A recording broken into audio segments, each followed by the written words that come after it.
And before we start, I'd like to thank our new patrons of Tone. If you like this type of stuff, you can sign up, donate $1, $5 a month, or whatever, to keep these speakers flapping. And thanks to Justice G and Simon. You guys are awesome, helping out the channel. So, welcome to Circle of Tone. And today, we had the Bathory. And this one was fun because there's nothing really I could do to recreate it because of the gear they used. And the gear they used is adorable. Black metal is supposed to be brutal, dark, and brooding and the rest of it.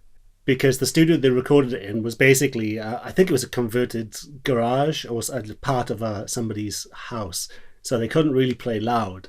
So they used a 20-watt practice amp, and a small one at that. It wasn't a big one. It was a Yamaha one.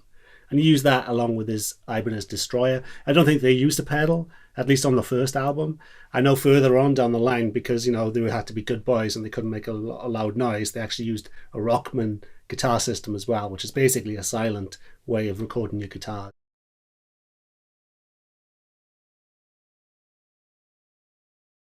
People really respected the speed and the aggression, and I think what with Bathory was so groundbreaking was they did use a drum kit and a drum machine on that first one. But I think what really broke them into that black metal thing was in two parts. One of them was the vocals. I think the vocals were, you know, they say Hellhammer and Venom and the rest of it were the black metal holy trinity. But I think Bathory were the ones that really painted the picture almost literally, because their album art, they couldn't afford to have multicolored album art. And at one point they tried to have it as gold and they couldn't afford the gold, so they had to make it yellow. And in the end they ran out of money for the yellow and it ended up being black and white. And a sketchy looking black and white at that. So that kind of was one of the cornerstones for the way that black metal albums were portrayed in the future. They didn't have photos of themselves on the album, you know, like the wonderful, glorious Metallica Kill 'Em All photo of them sexy boys. So I think a lot of the imagery and the mystique came from that Bathory album, the actual physical look at it. Remember, in those days it was only vinyl and on tapes, but so you'd have to hold something before you knew what it was. So it created a mystique. The vocals were out of control, black metal spirit to those vocals. So it's yeah, I think between the three of them, you can't mention Bathory. I'm sure all these bands are sick of it. Like, what you mention Bathory, you have to mention Hellhammer, and you have to mention Venom. Okay, it was pretty interesting researching this one because it kind of did put me back to me when I was a teenager, where you'd have to carry your own gear over onto buses, and they had to take ferries to their practice spaces, and they'd often record in the first album they'd be falling asleep on the train here and there and everywhere. It's like, so it kind of put me back into where it's a miracle it happened in the first place. It's a miracle that album happened in the first place. The only reason a song out there in the first place was a band pulled out of a compilation album of some Nordic metal compilation. And so Bathory were like a late, they said, oh, use our demo.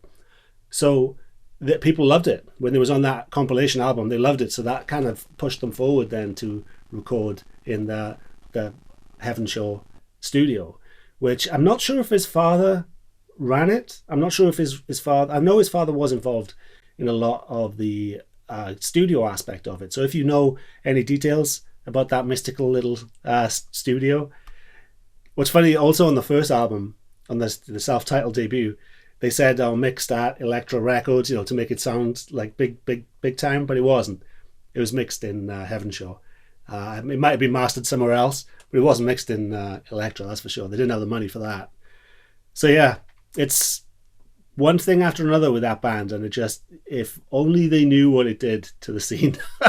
So it was really the limitations which invented the mythos. I mean, even I believe some of the song names on that first album was spelt wrong because they ran out of the press-on letters that they were using, so they had to only use one C on something or something.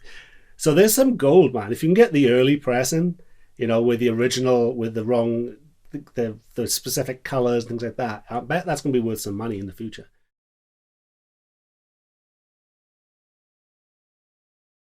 Black metal needs to have a long, anguished death rattle into the sea so we can see what's next. What's next in the underground?